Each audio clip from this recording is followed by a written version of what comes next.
Hi hello ನಮಸ್ಕಾರ ಸ್ನೇಹಿತರೆ. ಅಬ್ಬಬ್ಬ ಏನಾಗ್ತದೆ ಇಲ್ಲಿ ಫೈನಲಿ ಲಕ್ಷ್ಮಿಗೆ ಕಾವೇರಿಯ ಮತ್ತೊಂದು ಸತ್ಯ ಗೊತ್ತಾಗ್ತದೆ. ಹಾಗಿದ್ರೆ ಅವಳಿಗೆ ಸಹಾಯ ಮಾಡ್ತಿರ್ತಕ್ಕಂಥ ಅನಾಮಿಕ ಯಾರಿರ್ಬೋದು? ಕಾವೇರಿಯವರು ಲಕ್ಷ್ಮಿ ಮತ್ತು ವೈಷ್ಣವ್ಗೆ ಸ್ಕೆಚ್ ಹಾಕಿದ್ದಾರೆ. ಹಾಗಿದ್ರೆ ಲಕ್ಷ್ಮಿ ಮತ್ತು ವೈಷ್ಣವ್ಗೆ ಏನು ಸ್ಕೆಚ್ ಹಾಕಿರ್ಬೋದು, ಏನು ಕತೆ, ಇದು ಎಲ್ಲವನ್ನೂ ಕೂಡ ತಿಳ್ಕೊಬೇಕು ಅಂದರೆ ಈಗಲೇ ನಮ್ಮ ಈ ಚಾನಲ್ನ ಸಬ್ಸ್ಕ್ರೈಬ್ ಮಾಡಿ, ಹಾಗೆ ಒಂದು ವಿಡಿಯೋವನ್ನು ಪೂರ್ತಿಯಾಗಿ ನೋಡಿ. ಇಲ್ಲಿ ಲಕ್ಷ್ಮಿಗೆ ಕೀರ್ತಿ ವಿಷಯದಲ್ಲಿ ಕಾವೇರಿಯವರು ಖಂಡಿತ ಕಾವೇರಿಯವರ ಪಾತ್ರ ಇದೆ ಆಕೆ ಸಾವಿನಲ್ಲಿ ಅನ್ನೋ ಸತ್ಯ ಗೊತ್ತಾಯಿತು. ಅವಳಿಗೆ ಕ್ಯಾಮ್ರಾ ಕೈಗೆ ಸಿಕ್ತು. ಕ್ಯಾಮ್ರಾ ಕೈಗೆ ಸಿಕ್ತಿದ್ದಾಗೆ ಅವಳ ಮುಂದೆ ಸತ್ಯ ಬಯಲಾಗೋಯ್ತು. ಅಲ್ಲಿ ಕಾವೇರಿಯವರು ಸಾಯಿಸಿರ್ತಕ್ಕಂಥ ವಿಡಿಯೋ ಕ್ಲಿಪ್ ಇಲ್ಲ ಅಂದರೂ ಕೂಡ, ಅದು ರೆಕಾರ್ಡ್ ಆಗಿಲ್ಲ ಅಂದರೂ ಕೂಡ ಖಂಡಿತವಾಗ್ಲಿ ಅವರಿಬ್ಬರು ನಡುವೆ ಏನೋ ನಡೆದಿದೆ ಅನ್ನೋದಂತೂ ಇಲ್ಲಿಗೆ ಸ್ಪಷ್ಟವಾಗಿ ಲಕ್ಷ್ಮಿಗೆ ಗೊತ್ತಾಗ್ತದೆ. ಬಿಕಾಸ್ ಗನ್ ಇಟ್ಕೊಂಡು ಬ್ಲ್ಯಾಕ್ ಮೇಲ್ ಮಾಡ್ತಿರೋದು, ಜಾತಕ ಅಂತಕ್ಕಂಥದ್ದೇ ಸುಳ್ಳು, ನೀನನ್ನು ವೈಷ್ಣವಿಂದ ದೂರ ಮಾಡಬೇಕು ಅನ್ನೋ ಕಾರಣಕ್ಕೆ ನಾನು ಜಾತಕನ ಸೃಷ್ಟಿ ಮಾಡಿದೆ ಅಂತಕ್ಕಂಥದ್ದು, ಹೀಗೆ ಸಾಕಷ್ಟು ದೊಡ್ಡ ದೊಡ್ಡ ಸತ್ಯಗಳು ಕೂಡ ಅದರಲ್ಲಿ ರೆಕಾರ್ಡ್ ಆಗಿತ್ತು. ಹಾಗಾಗಿ ಒಂದು ವಿಡಿಯೋನ ವೈಷ್ಣವ್ಗೆ ಮನೆಯವ್ರಿಗೆ ತೋರಿಸ್ಬೇಕು, ಕಾವೇರಿ ಮುಖಾನ ಬೈಲ್ ಮಾಡಬೇಕು ಅಂತ ಲಕ್ಷ್ಮಿ ಅನ್ಕೊಂಡಿದ್ಲು. ಆದರೆ ಅದು ಯಾವುದು ಕೂಡ ಸಾಧ್ಯ ಆಗಲಿಲ್ಲ. ಬಿಕಾಸ್ ಅವಳ ಕೈಯಲ್ಲಿರ್ತಕ್ಕಂಥ ಕ್ಯಾಮ್ರಾ ಬೆಳಿಗ್ಗೆ ಆಗೋಷ್ಟರಲ್ಲಿ ಬದಲಾಗಿತ್ತು. ಅದು ಲಕ್ಷ್ಮಿಗೂ ಕೂಡ ಗೊತ್ತಿಲ್ಲ. ಆದರೆ ಅಷ್ಟು ಉಪಾಯವಾಗಿ ಕಾವೇರಿಯವರು ಅದನ್ನು ಬದಲಾಯಿಸಿದ್ರು. ಆದರೆ ಮನೆಯವ್ರ ಮುಂದೆ ಬಂದಾಗ ಅಲ್ಲಿ ಬೇರೆದೇ ವಿಡಿಯೋ ಕ್ಲಿಪ್ ಇತ್ತು. ಕಾವೇರಿಯವರು ಅದನ್ನು ಸಮರ್ಥಿಸಿಕೊಂಡ್ರು, ತಾನು ತಪ್ಪು ಮಾಡಿಲ್ಲ ಅಂತ ಹೇಳಿದ್ರು. ಲಕ್ಷ್ಮಿ ಬಂದು ನನ್ನ ಹತ್ರ ವಿಡಿಯೋ ಕ್ಲಿಪ್ ಕೇಳಿದ್ಲು, ಸರ್ಪ್ರೈಸ್ ಆಗಿ ವೈಷ್ಣವ್ಗೆ ವಿಶ್ ಮಾಡಬೇಕು ಅಂತ ಹೇಳಿ ಸುಳ್ಳು ಕಥೆನೇ ಕಟ್ಬಿಟ್ರು.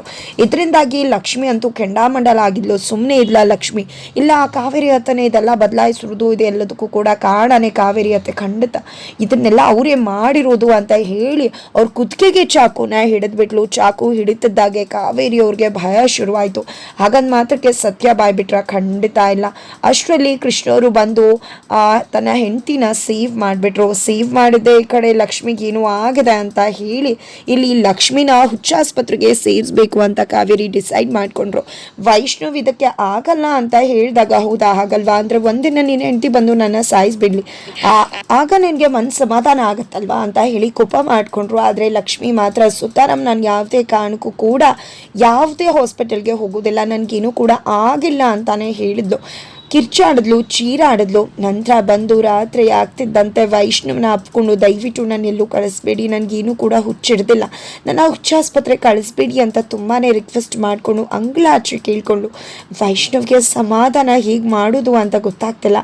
ಆದರೆ ಅವನಂತೂ ಒಂದು ನಿರ್ಧಾರ ಮಾಡಿಬಿಟ್ಟ, ಯಾವುದೇ ಕಾರಣಕ್ಕೂ ಲಕ್ಷ್ಮಿಯವ್ರನ್ನ ಮನೆಯಿಂದ ಕಳಿಸೋದಿಲ್ಲ ಎಲ್ಗೂ ಅಂತ. ಆದರೆ ಬೆಳಗ್ಗೆ ಆಗ್ತಿದ್ದಾಗೆ ಲಕ್ಷ್ಮಿ ಅಡುಗೆ ಮನೇಲಿದ್ದಾಳೆ. ಅಡುಗೆ ಮನೇಲಿದ್ದರೂ ಕೂಡ ಹೇಗೆ ವಿಡಿಯೋ ಬದಲಾಯಿತು, ಹೇಗೆ ಕಾವೇರಿ ಹತ್ತೆ ಬದಲಾಯಿಸಿದ್ರು, ಅದು ನನ್ನ ಕೈಯಲ್ಲೇ ಇತ್ತಲ್ವಾ ಅಂತ ಹೇಳಿ ಅದ್ರ ಬಗ್ಗೆನೇ ಯೋಚನೆ ಮಾಡ್ತಿದ್ದಾಳೆ. ಆದರೆ ಕಾವೇರಿಯವರಂತೂ ಬೆಳಗ್ಗೆ ಆಗ್ತಿದ್ದಾಗೆ ಲಕ್ಷ್ಮಿಯಲ್ಲಿ ಅಂತ ಹುಡುಕ್ತಿದ್ದಾರೆ. ಲಕ್ಷ್ಮಿ ಎದುರು ಆಗ್ತಿದ್ದಾಗೆ ಈ ಕಡೆ, ಏನು ಲಕ್ಷ್ಮಿ, ನಾನು ಹೇಳಿದ್ದು ನನಗೆ ಅರ್ಥ ಆಗಲಿಲ್ವಾ? ನಾನು ಏನು ಹೇಳಿದೆ ನಿನಗೆ?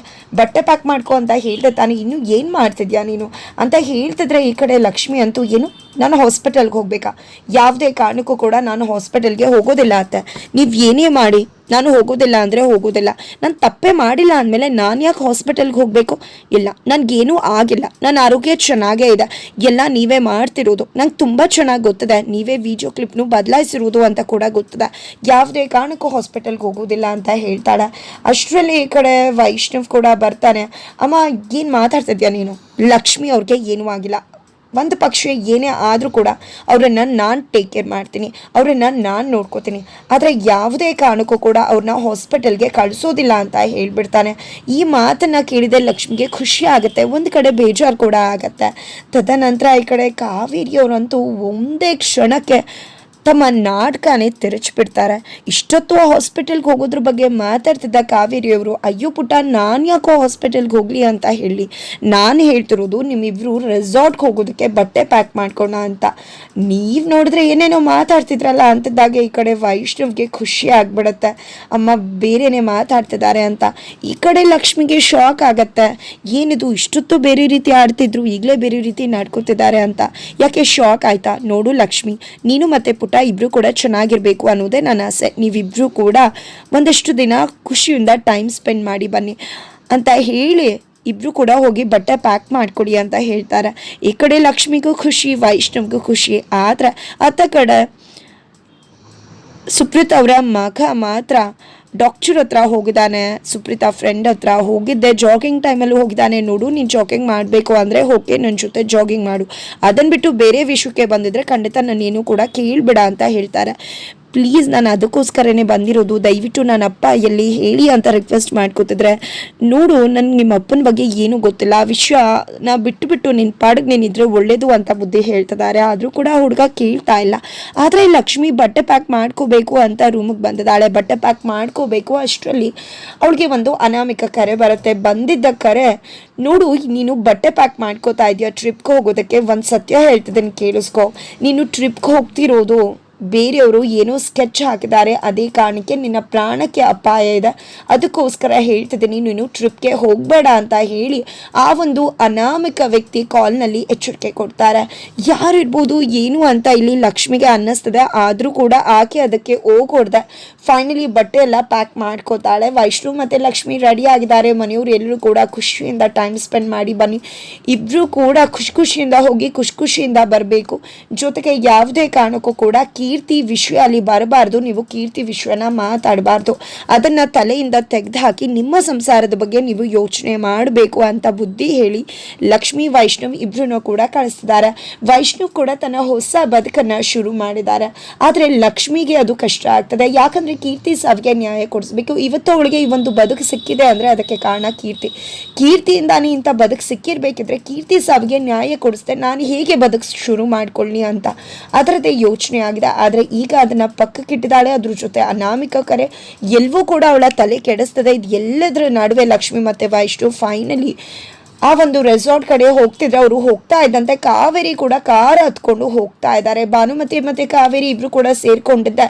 ಇಲ್ಲಿ ವೈಷ್ಣು ಮತ್ತು ಲಕ್ಷ್ಮಿನ ದೂರ ಮಾಡಬೇಕು ಅಂತ ಸ್ಕೆಚ್ ಮಾಡ್ಕೊಂಡಿದ್ದಾರೆ. ಅದೇ ಕಾರಣಕ್ಕೆ ಲಕ್ಷ್ಮಿನ ಪರಲೋಕಕ್ಕೆ ಕಳಿಸೋದ್ರ ಬಗ್ಗೆ ಯೋಚನೆ ಮಾಡಿ ಆಕ್ಸಿಡೆಂಟ್ ಮಾಡಿಸಿ ಲಕ್ಷ್ಮಿಗೆ ಈ ಒಂದು ಲೋಕದಿಂದ ಟಿಕೆಟ್ ಕೊಡಬೇಕು ಅಂತ ಅಂದ್ಕೊಂಡಿದ್ದಾರೆ. ಅದೇ ಕಾರಣಕ್ಕೆ ಭಾನುಮತಿ ಕಾವೇರಿ ಇಬ್ಬರು ಕೂಡ ಲಕ್ಷ್ಮಿನ ಮುಗಿಸೋದಕ್ಕೆ ಮುಂದಾಗ್ತಿದ್ದಾರೆ. ಆದರೆ ಇಲ್ಲಿ ದಾರಿ ಮಧ್ಯೆ ಹೋಗಬೇಕಿದ್ರೆ ವೈಷ್ಣು ಮತ್ತು ಲಕ್ಷ್ಮಿ ನಡುವೆ ಒಂದು ರೊಮ್ಯಾಂಟಿಕ್ ಸೀನ್ ಆಗುತ್ತೆ. ಈ ಕಡೆ ವೈಷ್ಣು ಅಂತೂ ಹಾಡ್ತಾ ಈ ಕಡೆ ಲಕ್ಷ್ಮಿಗೆ ಪ್ರಪೋಸ್ ಮಾಡ್ತಿದ್ದಾನೆ. ಪ್ರಪೋಸ್ನೆಲ್ಲ ನೋಡಿದ್ದೆ, ಲಕ್ಷ್ಮಿಗೆ ಖುಷಿ ಆಗ್ತದೆ. ಇಬ್ಬರು ಕೂಡ ಸಂಭ್ರಮದಿಂದ ಟೈಮ್ ಸ್ಪೆಂಡ್ ಮಾಡ್ತಾರೆ.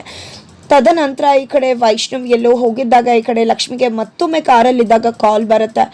ನೋಡು ಲಕ್ಷ್ಮಿ, ನಾನು ನಿನಗೆ ಮನೇಲೇ ಹೇಳಿದ್ದೆ ಟ್ರಿಪ್ಗೆ ಹೋಗಬೇಡ ಅಂತ, ನೋಡು ನಿನ್ನನ್ನು ಮುಗಿಸೋದಕ್ಕೆ ಸ್ಕೆಚ್ ಹಾಕಿದ್ದಾರೆ, ನಿನ್ನ ಪ್ರಾಣಕ್ಕೆ ಅಪಾಯ ಇದೆ, ನಿನ್ನನ್ನು ಮುಗಿಸ್ಬೇಕು ಅಂತಾನೆ ಟ್ರಿಪ್ ಕಳಿಸಿರೋದು, ಅದಕ್ಕೋಸ್ಕರ ಹೇಳ್ತಿದ್ದೀನಿ ನಿನ್ನ ಪ್ರಾಣ ಹುಷಾರು ಅಂತ ಹೇಳ್ತಾರೆ. ಮಾತನ್ನು ಕೇಳಿ ಲಕ್ಷ್ಮಿಗೆ ಶಾಕ್ ಆಗುತ್ತೆ. ಅವಳಿಗೆ ಗೊತ್ತಾಗ್ತದೆ ಯಾರಿರ್ಬೋದು, ಏನು ಕಾವೇರಿ ಅತ್ತೇನಾ, ಏನು ಕತೆ ಏನು ಅಂತ. ಹಾಗಿದ್ರೆ ಕಾವೇರಿ ಮತ್ತು ಭಾನುಮತಿ ಸೇರಿಕೊಂಡು ಖತರ್ನಾಕ್ ಲೇಡೀಸ್ ಖತರ್ನಾಕ್ ಕೆಲಸ ಮಾಡೋಕ್ಕೆ ಶುರು ಮಾಡ್ಕೊಂಡಿದ್ದಾರೆ. ಹಾಗಿದ್ರೆ ಅವರ ಖತರ್ನಾಕ್ ಪ್ಲಾನ್ ವರ್ಕೌಟ್ ಆಗುತ್ತಾ ಅಥವಾ ಉಲ್ಟಾ ಹೊಡೆಯುತ್ತಾ, ಲಕ್ಷ್ಮಿ ಪ್ರಾಣಕ್ಕೆ ಸಂಚಕಾರ ಬೀಳುತ್ತಾ ಅಥವಾ ಆಕ್ಸಿಡೆಂಟ್ ಆಗೋದ್ರ ಮುಖಾಂತರ ಲಕ್ಷ್ಮಿ ಬಚಾವಾಗಿ ವೈಷ್ಣವ್ಗೆ ತೊಂದರೆ ಆಗುತ್ತಾ, ಏನು ಕತೆ ಏನು, ಇದು ಎಲ್ಲವನ್ನ ಕೂಡ ತಿಳ್ಕೊಬೇಕು ಅಂದರೆ ಈಗಲೇ ನಮ್ಮ ಈ ಚಾನಲ್ನ ಸಬ್ಸ್ಕ್ರೈಬ್ ಮಾಡಿ ಮುಂದಿನ ವಿಡಿಯೋಗೋಸ್ಕರ ರೀಚ್ ಮಾಡೋದನ್ನು ಮರಿಬೇಡಿ.